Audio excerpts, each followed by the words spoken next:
Good morning children, welcome to Praveen tutorial. JAC board 2025 का कल examination हुआ है मैथ्स का, उसी का क्वेश्चन नंबर 34 उस क्वेश्चन पेपर का मैं लेके आया हूँ। थोड़ा ध्यान से देखिए जो क्वेश्चन है क्या और करना कैसे है और आप लोग कैसे किए। कि किसी लंबवृत्तीय बेलन के आधार का क्षेत्रफल यदि पाई ए स्क्वायर सेंटीमीटर स्क्वायर हो और ऊंचाई 20 सेंटीमीटर हो तो उसके वक्र पृष्ठ का क्षेत्रफल होगा। 4 ऑप्शंस दिए हुए हैं। तो ऑप्शन में बहुत स्टूडेंट क्या करते हैं, अंदाज से कुछ टिक मार देते हैं, लेकिन वो सही नहीं होता जब तक आप सॉल्व नहीं करेंगे। अब देखिए सॉल्यूशन में क्या होगा, हल कैसे करना है इसको। तो सबसे पहले तो आधार का क्षेत्रफल दिया हुआ है कितना, पाई ए स्क्वायर सेंटीमीटर स्क्वायर। तो अब आधार का क्षेत्रफल का फार्मूला क्या होता है, पाई आर स्क्वायर, जैसा कि आप लोग जानते होंगे।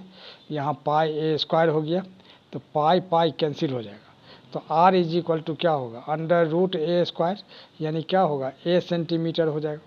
अब थोड़ा सा ध्यान दीजिए, आर निकल गया ए सेंटीमीटर और एच दिया हुआ कितना, 20 सेंटीमीटर। अब यहाँ जैसे यहाँ भी सेंटीमीटर स्क्वायर आप लिख सकते हैं, यहाँ भी सेंटीमीटर स्क्वायर लिख सकते हैं, कारण ये सेंटीमीटर कहाँ से आया, ये सेंटीमीटर स्क्वायर का जब स्क्वायर रूट निकलेगा सेंटीमीटर हो जाएगा। तो आर हो गया ए सेंटीमीटर, एच हो गया 20 सेंटीमीटर। अब निकालना है क्या चीज़, इसका वक्र पृष्ठीय क्षेत्रफल। वक्र पृष्ठीय क्षेत्रफल या वक्र पृष्ठ का क्षेत्रफल, बोथ आर सेम, दोनों एक ही होता है। तो वक्र पृष्ठीय क्षेत्रफल क्या होगा, 2 पाई आर एच। तो 2 पाई और आर के जगह कितना हो जाएगा ए, और एच के जगह कितना हो जाएगा बी, यानी 2 पाई ए बी सेंटीमीटर स्क्वायर, यानी ऑप्शन नंबर बी, और यही इसका आंसर हो जाएगा। अगला क्वेश्चन देखिए, क्वेश्चन नंबर 35। एक अर्धगोलीय गुब्बारे में हवा भरने पर उसकी त्रिज्या 6 सेंटीमीटर से 12 सेंटीमीटर हो जाती है। तो दोनों स्थितियों में गुब्बारे के पृष्ठीय क्षेत्रफलों का अनुपात है। ये 4 ऑप्शन दिए हुए हैं। तब सबसे पहले हल में क्या करना होगा, 2 स्थिति है, यह पहली स्थिति है और यह दूसरी स्थिति है। तब सबसे पहले पहली स्थिति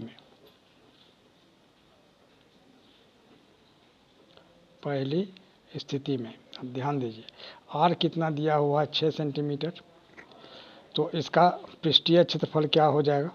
अब थोड़ा सा ध्यान दीजिएगा, पृष्ठीय क्षेत्रफल का फार्मूला क्या होता है, तो 3 पाई आर स्क्वायर।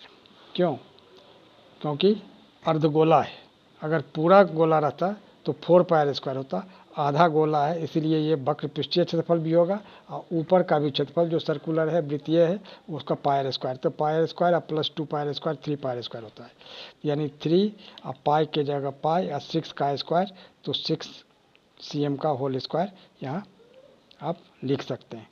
तो इतना हो गया आपको क्या चीज़, पहली स्थिति में। फिर लिखना होगा दूसरी स्थिति में।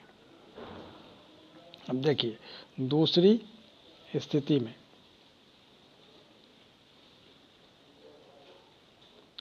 यहाँ आ जाइए, दूसरी स्थिति में कैपिटल आर 12 cm, तो इसका पृष्ठीय क्षेत्रफल क्या हो जाएगा, तो वही 3 पाई आर स्क्वायर, तो 3 पाई कैपिटल आर स्क्वायर हो जाएगा, यानी 3 पाई और यहाँ क्या होगा 12 cm का होल स्क्वायर।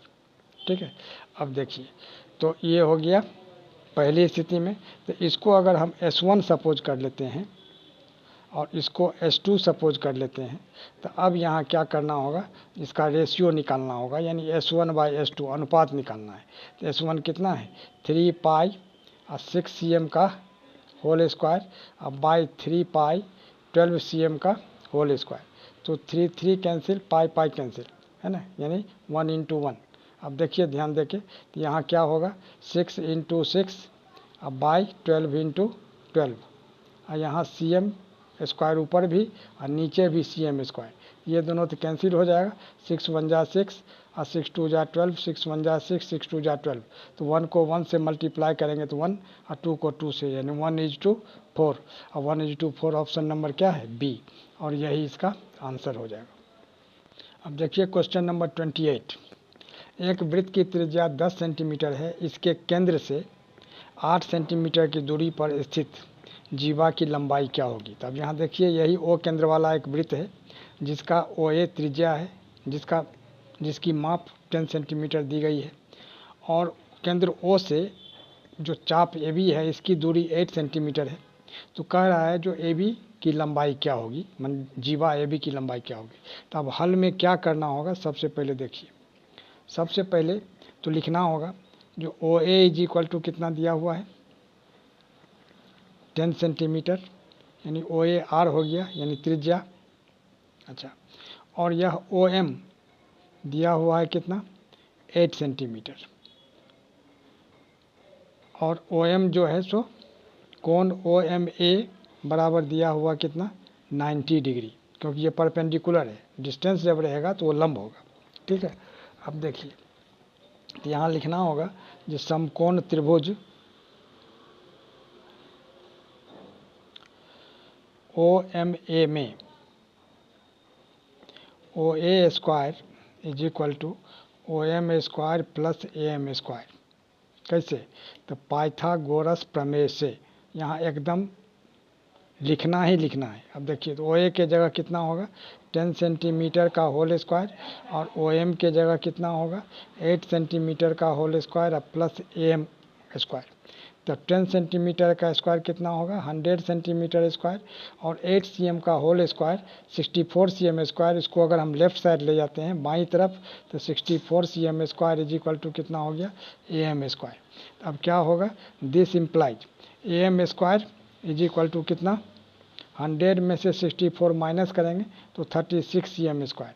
अब आ जाइए यहाँ, तो इसलिए ए एम बराबर कितना हो जाएगा 36 सी एम स्क्वायर का वर्गमूल, यानी स्क्वायर रूट निकालना है, यानी यहाँ क्या होगा 6 सी एम।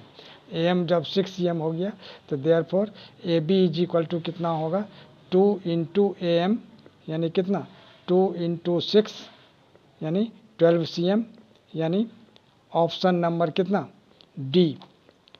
और आखिर ये क्यों होगा, क्योंकि केंद्र से जीवा पर डाला गया लंब जीवा को समद्विभाजित करता है, यानी ये ओ एम जो है ए बी को समद्विभाजित करता है, यानी ए एम बराबर बी एम। तो निश्चित है कि ए बी बराबर 2 ए एम हो जाएगा, और इसीलिए डी इसका आंसर हो जाएगा।